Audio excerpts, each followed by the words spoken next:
Welcome to Aaron Mahnke's Cabinet of Curiosities, a production of iHeartRadio and Grim and Mild. Our world is full of the unexplainable. And if history is an open book, all of these amazing tales are right there on display, just waiting for us to explore. Welcome to the Cabinet of Curiosities.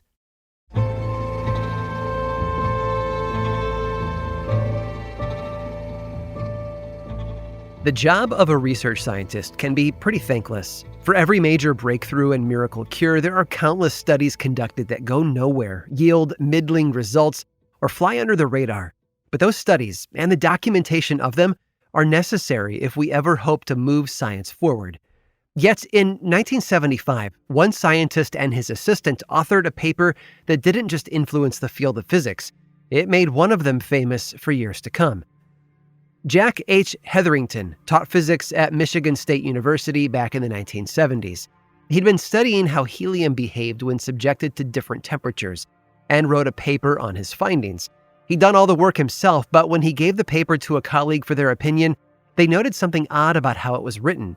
Hetherington kept referring to we instead of I throughout the paper. He had his reasons, of course. For one, egos were high in the scientific community. If a paper shared multiple authors, one author couldn't stand above the others and gain attention in their field. Two, the pay structure for a paper was different when multiple authors were involved. Unfortunately, Hetherington couldn't write it on a computer. He'd done it on a typewriter, and fixing the mistake would have required him to manually retype the entire thing. But he also didn't want to share credit with anyone else. So he held out on adding another name to the title page. But after thinking it over one night, Hetherington's gut told him that he had to get it published sooner rather than later. He was left without any other option and gave in, writing down the first name he could think of, his assistant, Professor Willard. The scientific paper, titled 2, 3, and 4 atom exchange effects in BCC 3HE, was submitted to Physical Review Letters, a major physics journal. It was listed as having been co-authored by J.H. Hetherington and F.D.C. Willard, and it was finally published in November of 1975. At first, no one batted an eye at the additional name. The assistant didn't mind either. Then, someone came knocking. A visitor asked to speak with Hetherington about his paper, but the author couldn't do it at the time, so the visitor asked to speak to Willard instead. That, too, was impossible. Even more suspicious was the time when Hetherington and Willard had to sign copies of their paper. One such copy made its way to France, where a physics conference was being held in 1978. Conference organizers had wanted to invite Willard to speak at the event, but after taking one look at his signature, they rescinded the invitation. They also barred Hetherington from speaking as well. And as if things couldn't get any worse, rumors started to spread about Professor Willard. According to the gossip, Hetherington's wife was allowing Willard to sleep in their bed at night, starting a scandal within the scientific community.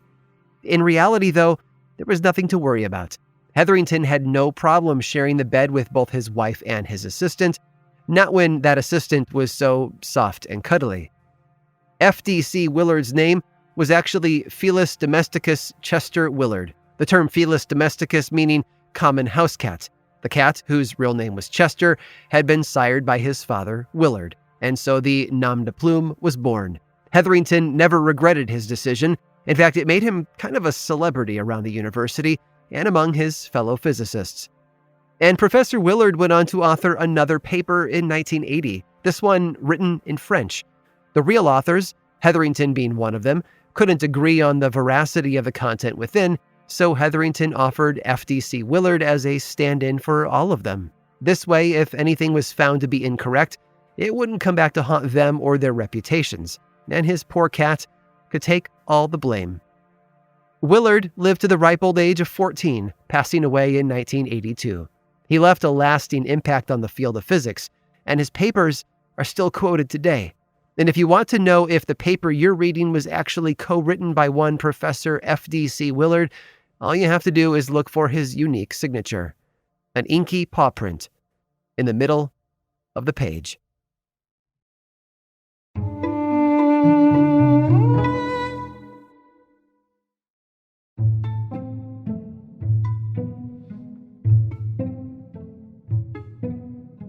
They say never go grocery shopping while you're hungry. You're liable to buy more than you need to satisfy your cravings. It might be better to channel that hunger into something more productive. And that's what one resourceful man did in 1964. But our story actually begins before then, back in the 19th century. You see, you might not realize it, but a lot of the candy that we enjoy today got its start over 100 years ago. For example, Good and Plenty licorice was created in Philadelphia way back in 1893. And annual visitors to the Jersey Shore might buy a bag of saltwater taffy for their return trip home, unaware that the chewy treat was first made in Atlantic City in the 1880s. Much of the candy sold during this time was also known as penny candy, sold for a penny apiece in drugstores and 5 and dimes.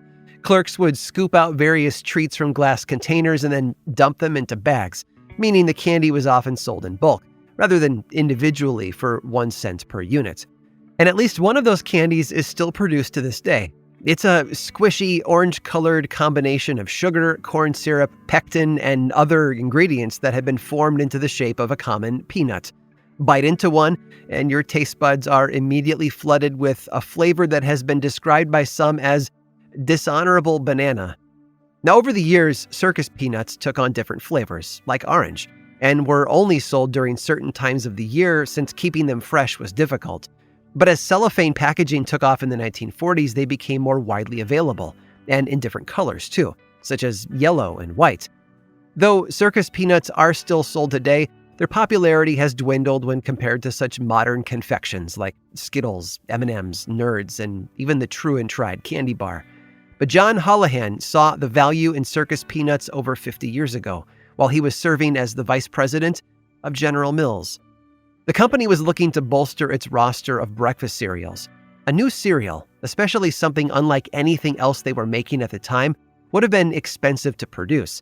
It would have required research and testing and new machines, all things that General Mills didn't want to spend money on. So instead, they framed their new initiative as a challenge. Using the company's existing manufacturing capabilities for things like Cheerios and Wheaties, employees were encouraged to create something brand new, and they were given 6 months. Holohan started researching, beginning with a box of Cheerios. Along the way, he came across a pack of circus peanuts, and that's when he saw the whole picture. He took the Cheerios and the banana candy and got to work. Little by little, Holohan cut up the circus peanuts into tiny pieces, which he sprinkled over a bowl full of cereal. His idea was a hit, and General Mills put the concept into production. The marshmallow pieces were referred to as Marbits, while the oat pieces came in shapes like bells and arrowheads. General Mills even brought on an advertising company to help sell the new cereal to the masses, and they decided to market it around a popular fashion trend at the time: charm bracelets. Over time, the cereal changed to adapt to the changing tastes of the people who ate it, namely children. The plain oat cereal was eventually coated in sugar, and the marshmallow shapes were changed as well. But walk through any grocery store today, and you're certain to spot a familiar red box. Those hearts, stars, horseshoes, clovers, blue moons, golden rainbows, and red balloons that all got their start as circus peanuts in 1964 have stuck around as one of the most famous breakfast cereals around, and possibly the most famous leprechaun as well. Lucky Charms. I hope you've enjoyed today's guided tour of the Cabinet of Curiosities. Subscribe for free on Apple Podcasts or learn more about the show by visiting curiositiespodcast.com. This show was created by me, Aaron Mahnke, in partnership with How Stuff Works. I make another award-winning show called Lore, which is a podcast, book series, and television show, and you can learn all about it over at theworldoflore.com. And until next time, stay curious.